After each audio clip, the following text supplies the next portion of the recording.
कि एक वचन मैं आपके लिए पढ़ूं और आपको एक ऐसी चीज़ बताऊं जो पवित्र आत्मा ने मुझसे आपको बताने के लिए आज की मीटिंग के लिए बोली। हमें ये बात बड़े ध्यान से समझनी है कि परमेश्वर ने एक सिस्टम बनाया है वचन का, और मोस्टली हमारी जो प्रार्थनाएं हैं उनका जो आंसर है वो परमेश्वर के वचन के बीज से आता है। हालेलुया। तो अब जब हम इस वचन को आज पढ़ेंगे, ये वचन है लूका 18 उसकी 1। फिर उसने इसके विषय में कि नित्य प्रार्थना करना और हियाव ना छोड़ना चाहिए उनसे एक दृष्टांत कहा। मैं इसे इब्रानी भाषा में भी निकालूंगा। और इसमें कहा, किसी नगर में एक न्यायी रहता था जो ना प्रभु से डरता था ना किसी मनुष्य की परवाह करता था। तो भी उस नगर में एक विधवा रहती थी जो उसके पास आकर कहती थी, मेरा न्याय चुकाकर मुझे मुद्दई से बचा। कुछ समय तक वह ना माना, परंतु अंत में मन में विचार कर कर कहा, यदि मैं ना परमेश्वर से डरता, यद्यपि ना मनुष्यों की परवाह करता हूँ, तो भी ये विधवा मुझे सताती रहती है, इसलिए मैं उसका न्याय चुकाऊंगा। कहीं ऐसा ना हो कि वो घड़ी घड़ी आकर मेरे नाक में दम करे। प्रभु ने कहा, सुनो, वो अधर्मी न्यायी क्या कहता है, इसलिए क्या परमेश्वर अपने चुने हुओं का न्याय ना चुकाएगा जो दिन रात उसकी दुहाई देते रहते हैं? क्या वह उनके विषय में देर करेगा? कितना सिंपल और कितना पावरफुल ये वर्ड है। परमेश्वर ने कहा, एक अधर्मी, अन्यायी क्या सोचता है? एक अधर्मी है जो प्रभु की नहीं डरता, किसी आदमी की परवाह नहीं करता। एक पोस्ट के ऊपर है, न्याय करने की पोस्ट, एक जज है, लेकिन वो ये कहता है कि मैं इस विधवा का न्याय चुका दूं, ऐसा ना हो कि ये बार बार आकर मेरे नाक में दम करे। तो परमेश्वर कहता है कि क्या मैं अपने चुने हुओं का न्याय नहीं करूंगा जो दिन रात मेरे नाम की दुहाई देते रहते हैं? बहुत से लोग ये नहीं जानते हैं कि परमेश्वर आपकी विश से नहीं, आपकी प्रेयर से आपको देता है। काश, आई विश वो जीनी नहीं है कि आपने उसे रगड़ा और उसने आपकी विश को पूरा कर दिया। वो परमेश्वर है, वो आपको गंदी आदत नहीं देना चाहता। वो चाहता है कि आप उसके लिए मेहनत करें। प्रभु कहता यहोशू को, सामने नगर है, बड़ा नगर, ह्यूज, जा, मैंने तुझे उसे दे दिया। दे दिया तो मतलब ये नहीं अब जा और पार्टी कर, जा और लड़ना तेरा काम है। पौलुस कहता है, जो भविष्यवाणियां तेरे विषय में की गई उनके विषय तू अच्छी लड़ाई को लड़। यानी भविष्यवाणियां जो खुदा ने कही वो भी पूरी नहीं होंगी अगर तू लड़ाई नहीं लड़ेगा तो। आपके केस कितने बड़े हैं और प्रार्थना कितनी छोटी है। आप सिर दर्द को तो पैरासीटामोल से ठीक कर लोगे, लेकिन अगर माइग्रेन है, लेकिन अगर कैंसर है तो उसको कैसे पैरासीटामोल से ठीक करोगे? केस बड़ा, प्रार्थना छोटी, बीमारी बड़ी, दवाई छोटी, कैसे इलाज होगा? और जीसस ने क्या कहा, जो दिन रात मेरे नाम की दुहाई देते हैं, क्या मैं उनके विषय में देर करूंगा? एक मनुष्य को प्रैक्टिकली कैसे प्रार्थना करनी चाहिए मैं आपको बताता हूं। अगर आप मेरे से बेस्ट तरीका पूछें प्रार्थना करने का, वो क्या है? देखो, शाम की मीटिंग कितनी आशीषित है कि मैं आपको कितनी गहरी बातें बता रहा हूं। बेस्ट तरीका है, अगर आपको परमेश्वर से जवाब लेना है प्रार्थना करने का, 1+1+1।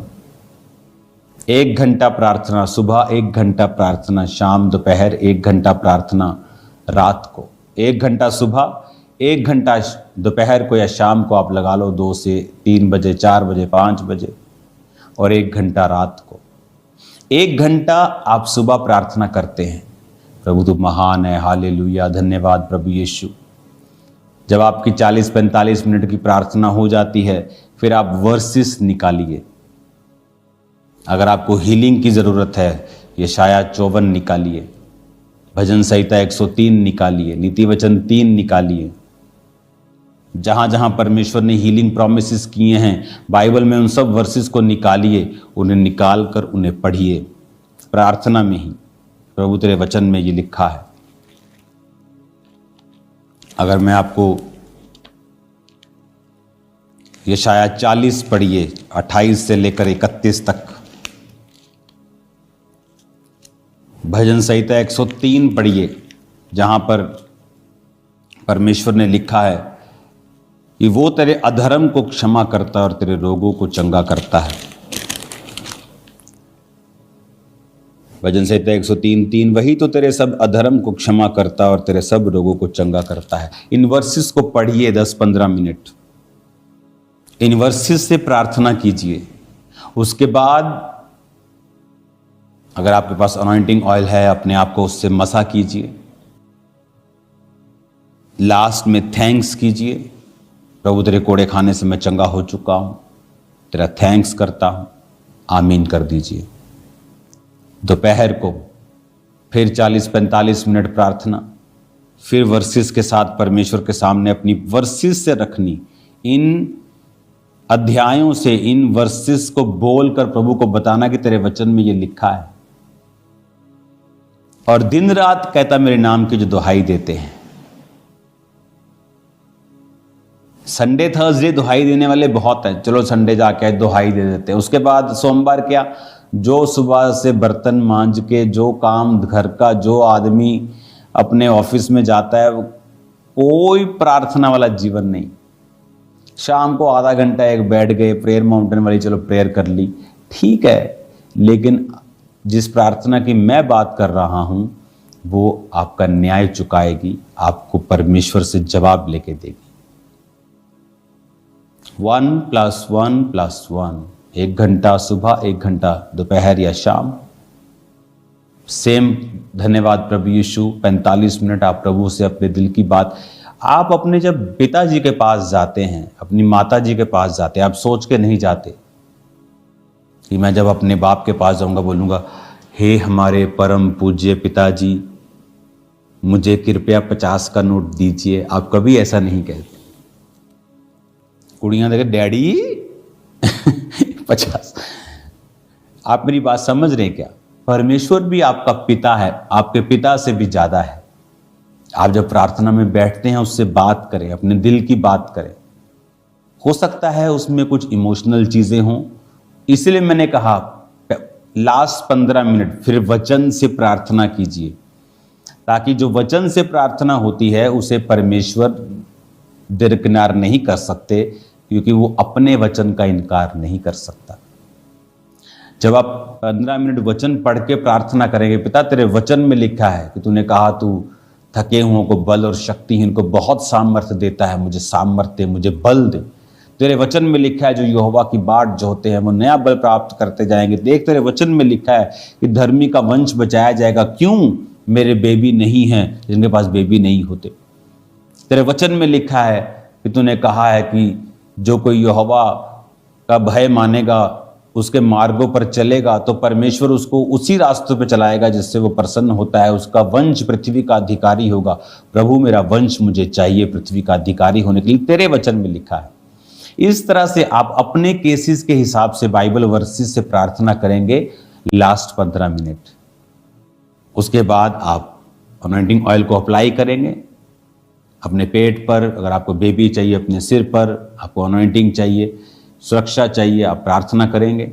आप अपने फैमिली को यीशु के लहू में छुपाएंगे, फिर थैंक्स करेंगे। रात को फिर सेम 45 मिनट आप प्रभु से बात करेंगे। आप प्रभु को बताएंगे आप आत्मा में बढ़ना चाहते हैं, परमेश्वर मैं तुझ में आगे जाना चाहता हूँ, मैं अपने दुश्मनों को माफ़ करता हूँ। खुदा बाप तेरी तारीफ़ करता हूँ। पवित्र आत्मा तो मेरे संग रहे। आप गैर भाषा में प्रार्थना करेंगे, अपनी सब प्रेयर रिक्वेस्ट को प्रभु के सामने रख देंगे, अपने डाउट्स प्रभु के सामने रख देंगे।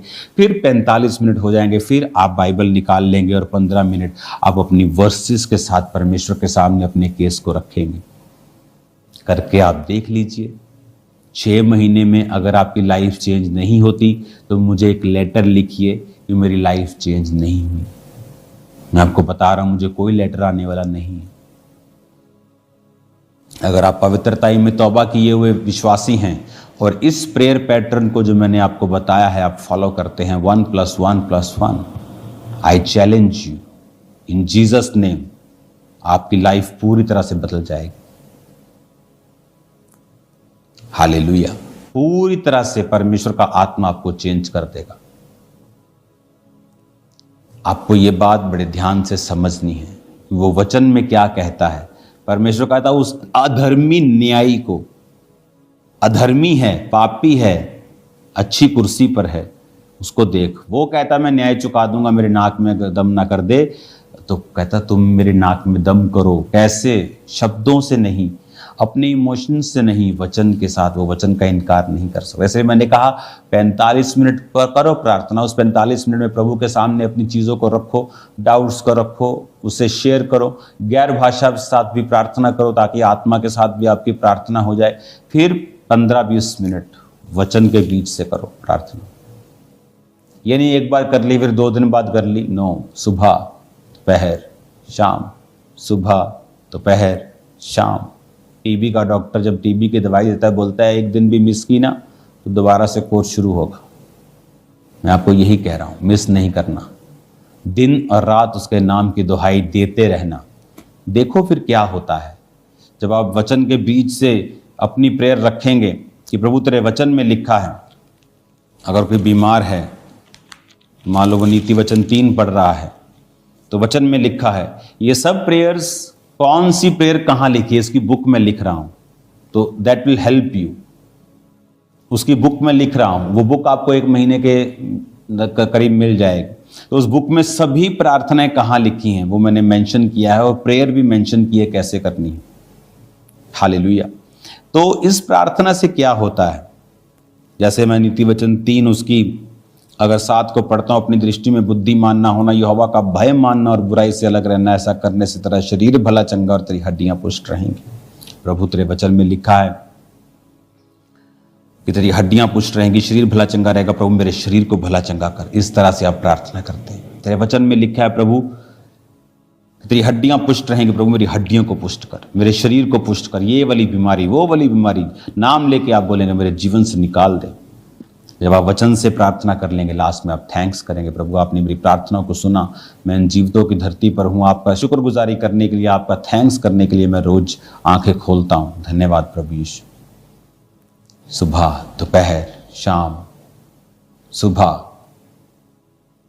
शाम रात 3 बार आप प्रार्थना करेंगे। 1 घंटा 1 घंटा 1 घंटा 1 घंटा 1 घंटा 1 घंटा।